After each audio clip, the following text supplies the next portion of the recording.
Hello bachon, let's read the question. The question says a water drop is divided into 8 equal droplets.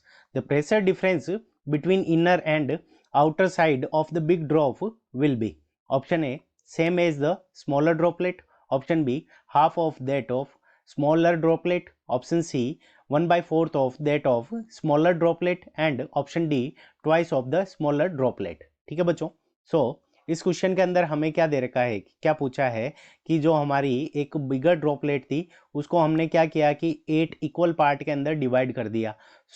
अब जब जो smaller droplets बनी है उनका pressure और जो बिगर ड्रॉपलेट है उन दोनों का प्रेशर में क्या रिलेशन होगा. ठीक है बच्चों. इस क्वेश्चन को करने के लिए हम क्या करेंगे, सबसे पहले हम एक डायग्राम बना लेते हैं. तो ये हमारी क्या हो गई, बिगर ड्रॉपलेट हो गई और इसकी हमने रेडियस क्या मान ली, कैपिटल आर हो गई.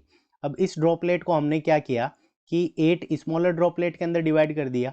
यहाँ से ये ऐसे करके 8 स्मॉलर ड्रॉपलेट बन गई और इनकी जो रेडियस है वो हमारी कितनी है, स्मॉल आर है.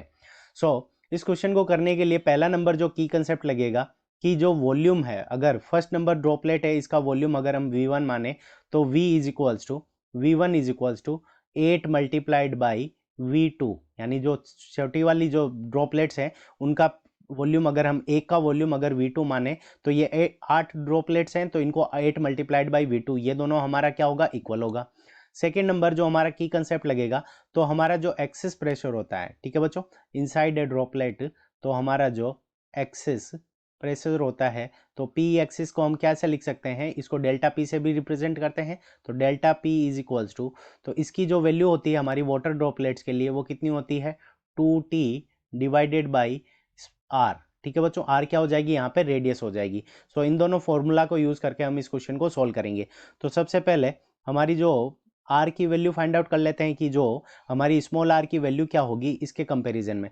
तो पहली जो बिगर ड्रॉपलेट है उसका वॉल्यूम क्या हो जाएगा, 4/3 पाई कैपिटल आर क्यूब.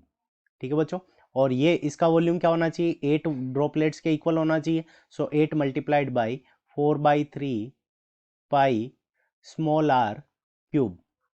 यहाँ से हमारा क्या हो जाएगा, 4/3 पाई, 4/3 पाई दोनों एक दूसरे को कैंसिल कर लेंगे. और यहाँ से हमारे पास में जो आर की वैल्यू आ जाएगी, आर इज इक्वल्स टू क्या आ जाएगा, 2 टाइम्स ऑफ स्मॉल आर. यहाँ से हम क्या लिख सकते हैं, small r is equals to capital R divided by 2. Capital R divided by 2, ये हमारी क्या हो जाएगा, जो छोटी वाली ड्रॉपलेट है उसकी रेडियस आ जाएगी. यहाँ पे ये हमारे पास में स्मॉल आर की वैल्यू आ गई. अब हम क्या करेंगे, एक्सिस ड्रॉप प्रेशर निकालेंगे. तो यहाँ पे देखो delta P for bigger droplet. ठीक है बच्चों, delta P for bigger droplet हमारा कितना हो जाएगा, 2T divided by capital R. ये हमारी रेडियस क्या थी बिगर ड्रॉपलेट की, तो कैपिटल आर. तो यहाँ पे फर्स्ट नंबर इक्वेशन के आगे 2T divided by capital R. अब हम डेल्टा पी यानी जो एक्सेस प्रेशर है इसकी वैल्यू निकालेंगे स्मॉलर ड्रॉपलेट के लिए. यहाँ पे स्मॉलर एस हो गया. यहाँ पे जो वैल्यू हो जाएगी 2T divided by small r. अब स्मॉल आर की वैल्यू हमारी कितनी है, कैपिटल आर डिवाइडेड बाई 2 है.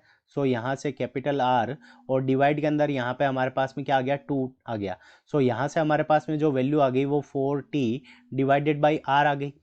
यहाँ से ये हो गई हमारी इक्वेशन नंबर सेकंड.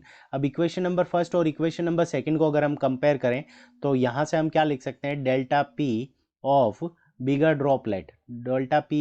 ड्रॉपलेट यानी excess pressure in bigger droplet is equals to half of delta P of S, यानी जो स्मॉलर ड्रॉपलेट है उसका जो एक्सिस प्रेशर है उसका हाफ हो जाएगा बिगर ड्रॉपलेट के अंदर.